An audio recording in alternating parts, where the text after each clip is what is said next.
പത്തരമാറ്റിലാണെങ്കിൽ നമുക്ക് കാണാനായിട്ട് സാധിക്കുന്നത് അനിയാണെങ്കിൽ നയനയുടെ അടുത്ത് സംസാരിക്കുമ്പോൾ നയനയാണെങ്കിൽ ഒന്ന് ഞെട്ടുന്നുണ്ട്.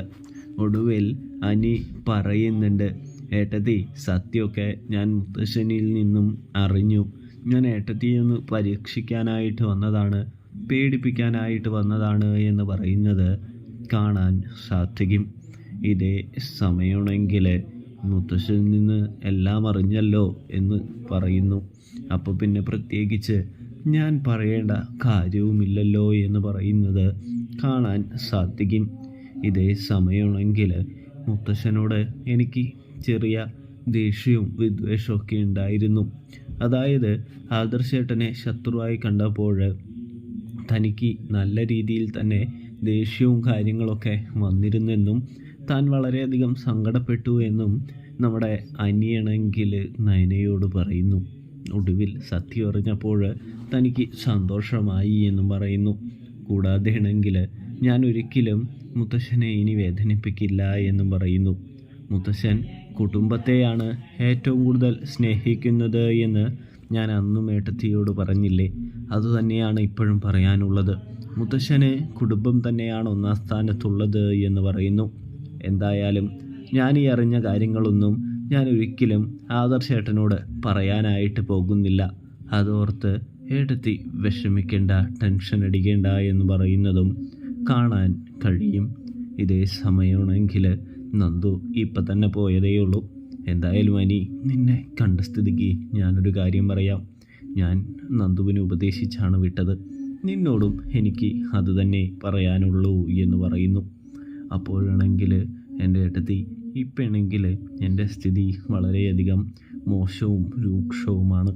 എനിക്ക് ആത്മഹത്യ ചെയ്താൽ വരെ തോന്നുന്നുണ്ട്. ആത്മഹത്യ ചെയ്തു കഴിഞ്ഞാൽ ഈ പ്രശ്നത്തിൽ നിന്നും രക്ഷപ്പെടാൻ പറ്റുമല്ലോ. ഇപ്പോൾ ഭയങ്കര നിരാശയാണ് ഏട്ടത്തി എന്ന് പറയുന്നു. കൂടാതെ തന്നെയാണെങ്കിൽ തനിക്ക് ഇനി ഇങ്ങനെ മുന്നോട്ട് പോകാനായിട്ട് കഴിയില്ല. ഒരിക്കലും തനിക്കിഷ്ടമല്ലാത്ത ഒരു ബന്ധത്തിനാണ് മുത്തശ്ശനും മുത്തശ്ശിയും എല്ലാവരും നിർബന്ധിച്ചു കൊണ്ടിരിക്കുന്നത്. മുത്തശ്ശനോട് തനിക്കൊരു നോ പറയാനായിട്ട് കഴിയുന്നില്ല. എന്തായാലും താൻ ഇവിടെ നിന്ന് പടിയിറങ്ങിപ്പോവും അന്നേ ദിവസം എന്ന് പറയുന്നു. അത് കേട്ട നയനയാണെങ്കിൽ, അനി നീ ആവശ്യമില്ലാത്ത കാര്യങ്ങളൊന്നും ചിന്തിക്കരുതെന്ന് പറയുമ്പോൾ, എൻ്റെ ഏട്ടത്തി, എനിക്കിഷ്ടമല്ലാത്ത ബന്ധം വീണ്ടും എൻ്റെ തലയിൽ കെട്ടിവെക്കാനാണ് നോക്കുന്നത്. എന്തായാലും അതൊന്നും നടപ്പിലാക്കാനായിട്ടോ ഞാൻ ഒരിക്കലും ഈ ഭൂമിയിൽ ഉണ്ടാകില്ല എന്ന് പറഞ്ഞുകൊണ്ട് അനി പോകുമ്പോൾ നയനയാണെങ്കിൽ എന്ത് ചെയ്യാൻ കഴിയും എന്ന് ചിന്തിക്കുന്നത് കാണാൻ സാധിക്കുന്നുണ്ട്. താനിനി എന്തു ചെയ്യുമെന്ന് നയന ചിന്തിക്കുന്നത് കാണാട്ടോ. ആദർശേട്ടനോട് പറഞ്ഞാലോ എന്ന് ചിന്തിക്കും. ഇതിനിടയിലാണെങ്കിൽ നമ്മുടെ നന്ദുവിനെ കാണാനായിട്ട് ശ്രമിക്കുന്ന അനിയെ കാണാൻ കഴിയും. അനിയും നന്ദുവും വീണ്ടും അവരുടെ പിണക്കങ്ങളൊക്കെ മാറി അവർ സന്തോഷത്തിൽ ഒന്നാവുന്നൊരു കാഴ്ച കാണാനായിട്ട് സാധിക്കും. കൂടാതെ നമ്മുടെ നാഗേന്ദ്രനാണെങ്കിൽ ആദർശിൻ്റെ കൂട്ടുകാരിയുടെ, തൻ്റെ കമ്പനിയിലെ ഡിസൈനറിൻ്റെ എല്ലാ കള്ളത്തരങ്ങളും കണ്ടുപിടിക്കുകയും കണ്ടെത്തുകയും ചെയ്യുന്നത് കാണാൻ കഴിയുന്നുണ്ട് കേട്ടോ.